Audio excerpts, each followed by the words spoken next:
வாசிங்க. ஆதியாகமத்தின் புத்தகம் 3ஆம் அதிகாரம் 8வது வசனத்தை வாசி. பகலில் குளிர்ச்சியான வேளையிலே தோட்டத்தில் உலாவுகிற தேவனாகிய கர்த்தருடைய சத்தத்தை கேட்டார்கள். அப்பொழுது நல்ல போதும், நல்லா கவனிங்க. பகலில் குளிர்ச்சியான நேரத்தில் அப்படின்னு இருக்கு. பகலில் குளிர்ச்சியான நேரம்னா என்ன? எது பகலில் குளிர்ச்சியான நேரம்? அதாவது நீங்க நல்லா வாசிச்சு பாருங்க, அந்த வசனம் அவ்வளவு அழகா இருக்கு. பகலில் குளிர்ச்சியான நேரம். பகலில் குளிர்ச்சியான நேரம் அப்படிங்கறத எதை குறிக்கிறாங்க, யார் எந்த அடிப்படையில செய்யறாங்க அப்படின்னு பாத்தீங்கன்னா, இந்த பகலில் குளிர்ச்சியான நேரங்கிறது காலையில 3 மணில இருந்து 6 மணி வரைக்கும் தான் பகலில் ஒரு நாட்டுக்கு குளிர்ச்சியான நேரம். அதாவது அந்த 24 மணி நேரத்திலேயே அந்த 3 மணி நேரம் தான் இருக்கிறதுலே the best 3 hours for that every country. எந்த நாட்டுக்குமே அந்த நாட்டோடைய 3 to 6. ஏன்னு கேட்டா 6 மணில இருந்து நம்முடைய வேலைகள்லாம் ஆரம்பிச்சு திருப்பி நம்ம படுத்து எல்லாம் அமைதியாகி நம்ம பிரெயின் வந்து டீப் ஸ்லீப்புக்கு போய் அமைதியா இருக்கிற நேரம் எதுனா 3 to 6. டாக்டர்ஸ் என்ன சொல்றாங்க, மெடிக்கலி சொல்ற டாக்டர்ஸ் என்ன சொல்றாங்க, அந்த 3 to 6 தான் நமது உடல்நிலை வந்து எல்லாவற்றையும் கழிவுகளை எல்லாம் சரி பண்ணி உடல் வந்து சமநிலைக்கு வருதுங்கிறான். ஆன்மீகத்துல என்ன சொல்றான், 3 to 6 தான் இருக்கிறதுலே மெடிடேஷனுக்கு பெஸ்ட் டைம் அப்படிங்கிறாங்க. அதாவது சயின்டிபிக்கலியாக இருக்கட்டும், அது மெடிக்கலியாக இருக்கட்டும், அல்லது ஸ்பிரிச்சுவலியாக இருக்கட்டும், பகலில் குளிர்ச்சியான நேரம் ஒரு நாட்டுக்கு எது அப்படின்னு கேட்டா, ஒரு உடம்புக்கு எது அப்படின்னு கேட்டீங்கன்னா மார்னிங் 3 to 6. இந்த பகலில் குளிர்ச்சியான நேரத்தில் கர்த்தர் ஏன் வந்தார்? பைபிள்ல தேவனை அறிகிற அறிவுன்னு ஒண்ணு இருக்கு. பவுல் சொல்லும் போது பிலிப்பியருக்கு எழுதும்போது சொல்றாரு, அவரை அறிகிற அறிவின் மேன்மைக்காக. இந்த கர்த்தரை அறிகிற அறிவுன்னு ஒண்ணு இருக்கு. அப்படின்னா என்னங்க அப்படின்னா, கர்த்தருடைய மனநிலை, கர்த்தருடைய சுபாவங்களை புரிஞ்சுக்கிறது. அதுக்கு புரிஞ்சுக்கிறதுக்கு என்ன செய்யணும் அப்படின்னு கேட்டா உங்க எல்லாருக்கும் தெரியும். ஒரு ஆளோட நீங்க ரொம்ப பழகுனீங்கன்னா என்ன பண்ணிக்கலாம், அவரை பத்தி நல்லா புரிஞ்சுக்கலாம். நம்ம சொல்லுவோம், உன்னை பத்தி எனக்கு தெரியாதா அப்படிம்போ. ஒரு ஃப்ரெண்டோட வெளியே போவோம், டீ குடிக்கிறீங்களா அப்படின்னா எனக்கு கொடுங்க, அவன் குடிக்க மாட்டான்போ. ஏன்னா அவர் குடிக்க மாட்டாருன்றது யாருக்கு தெரியும்? நமக்கு தெரியும். இது மாதிரி எல்லாத்துலயும் தெரியும்.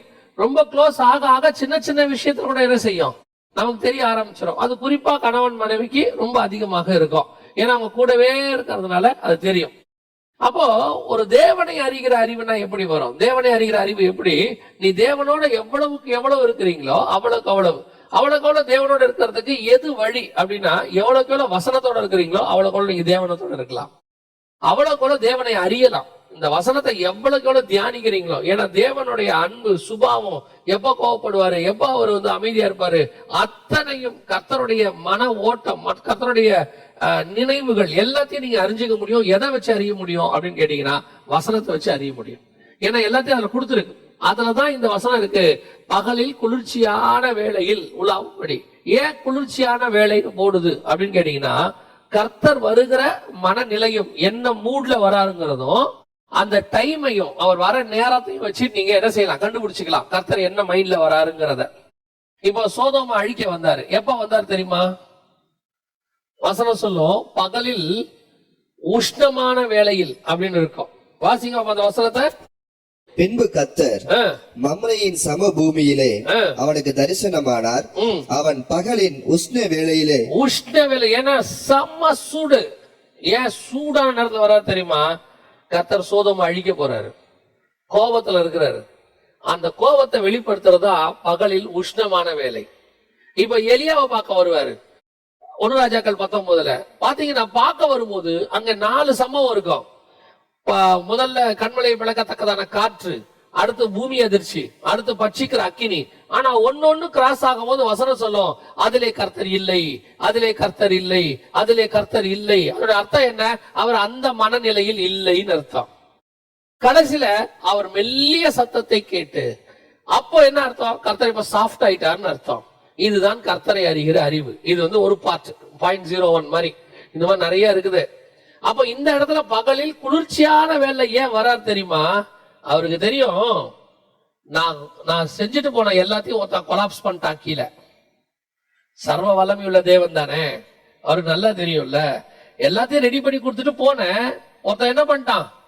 அது எப்படிங்க தெரியுமான்னு கேட்டீங்கன்னா, மேல மலையில மோசையோட பேசிக்கிட்டு இருப்பாரு, கீழே சொல்லுவாரு, ஜனங்கள் தங்களை கெடுத்து கொண்டார்கள் பாரு. இவர்கிட்ட தான் பேசிக்கிட்டு இருப்பாரு. கீழே நடக்கிற விஷயத்தை இவன் சொல்றாரு, நீ கீழே இறங்கி போ. ஜனங்க என்ன பண்ணிட்டாங்க, தங்களை கெடுத்து கொண்டார்கள். யோசுவா சொல்றான், யுத்த சத்தம் போல கேட்குது. இவன் சொல்றான், இல்ல இல்ல அவங்க எல்லாம் கொலாப்ஸ் ஆயிட்டாங்க அப்படின்ட்டான். இதுதான் இப்ப ஆண்டவர் ஏன் பகலில் குளிர்ச்சியான வேலையில வராரு அப்படின்னு கேட்டீங்கன்னா, பகலில் காலையில அதிகாலையில குளிர்ச்சியான வேலையில போனா அவன் எவ்வளவுதான் கொலாப்ஸ் பண்ணி இருந்தாலும் அவனை மன்னிக்கிற இடத்துல நான் போக முடியும். அல்லேலூயா. அதுதான் கர்த்தர் அவனை மீட் பண்ற வர நேரம். ஏன் வராரு? அவன் வசனம் சொல்றது, ஓசியாவின் புஸ்தகம் 6ஆம் அதிகாரம் 7வது வசனத்தை வாசிங்க. ஓசியாவின் புஸ்தகம் 6ஆம் அதிகாரம் 7வது வசனம் வாசிங்க. அவர்களோ ஆதாமை போல் உடன்படிக்கையை மீறி. ஆதாம் என்னத்தை மீறினாரு? உடன்படிக்கையை மீறிட்டாரு. என்ன உடன்படிக்கை? கர்த்தருக்கு அவருக்கு ஒரு உடன்படிக்கை இருந்துச்சு. ஆதாம், இந்த தோட்டத்தை நீ பாத்துக்கோ, நான் உன்னை ஆசீர்வதிக்கிறேன், நீ ஆண்டு கொள்ளுங்கள், சகலத்தையும் கொடுக்கிறேன், நீங்க பலுகி பெருகுங்க, எல்லாம் ஒரு உடன்படிக்கை கர்த்தர் பண்ணி இருந்தாராம் அவனோட. இப்ப மொத்த உடன்படிக்கை க்ளோஸ் பண்ணிட்டான், அக்ரிமெண்ட் ஓவர் ஆயிடுச்சு. இப்போ வசனம் சொல்லுது, ஆதாமை போல் உடன்படிக்கையை மீறி. இவனை இந்த உடன்படிக்கை மீறின நேரத்துல, நான் கோபத்தின் நேரத்துல சந்திச்சா என்ன ஆகும் தெரியுமா? ஆதாம் என்ன ஆகும்? பட்சிக்கிற அக்கினி. அவரு பட்சிக்கிற அக்கினி. ஒரு இடத்துல வசனம் சொல்லுது, அவர் எரிச்சல் உள்ள தேவன். இவ்வளவு தூரம் ரெடி பண்ணி எல்லாத்தையும் கொடுத்துட்டு போயிருக்கிறேன், சிம்பிள் வேலைதான். ஒன்னே ஒண்ணு சொன்னேன், இந்த எல்லாத்தையும் சாப்பிட்டுக்கப்பா, பூமியில இருக்கிற அத்தனையும் சாப்பிட்டுக்கப்பா, இந்த ஒன்ன மட்டும் சாப்பிடாத. அவன் எல்லாத்தையும் விட்டுட்டு அந்த ஒன்ன மட்டும் சாப்பிட்டான் பாருங்க, நமக்கு எப்படி இருக்கும் யோசிச்சு பாருங்க. வீட்டுல இருக்கிற நம்ம ஒரே ஒரு விஷயத்தை தான் நம்ம சொல்லுவோம், அந்த ஒரு விஷயத்துலதான் அவங்க தப்பு பண்ணுவாங்க. அப்பாவுக்கு எப்போ ரொம்ப கோவம் வரும் தெரியுமா? என்ன இந்த பர்டிகுலரா இதை செய்யாதங்கிற, நீ என்ன பண்ற, அதைத்தான் செய்யற. நியாயமா அப்பா என்ன பண்ணிருக்கணும்? ஆதாம அந்த இடத்துல மொத்தத்தையும் க்ளோஸ் பண்ணி போட்டிருக்கணும். நீங்க நல்லா கவனிச்சு பாத்தீங்களா? கர்த்தருடைய வாயில ஆதாம சபிச்சாருன்னு வரவே வராது. வசனம் சொல்லும், உன் நிமித்தம் பூமி சபிக்கப்பட்டிருக்கும், உன்னை என்னால சபிக்க முடியாது. ஏன்?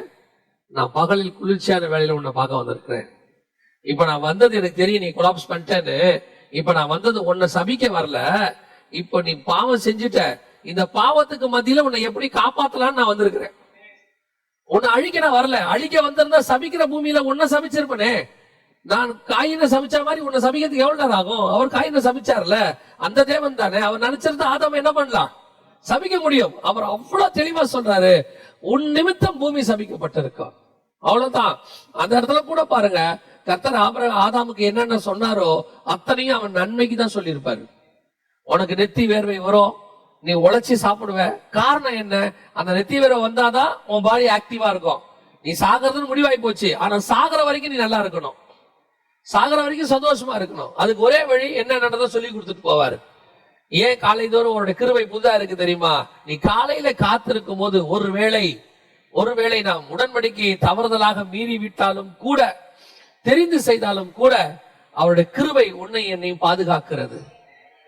நாம் நிர்மூலமாகாதபடிக்கு. அன்னைக்கு கர்த்தர் நினைச்சிருந்தா ஆதாம என்ன பண்ணிருக்கலாம்? க்ளோஸ் பண்ணி போட்டிருக்கலாம்.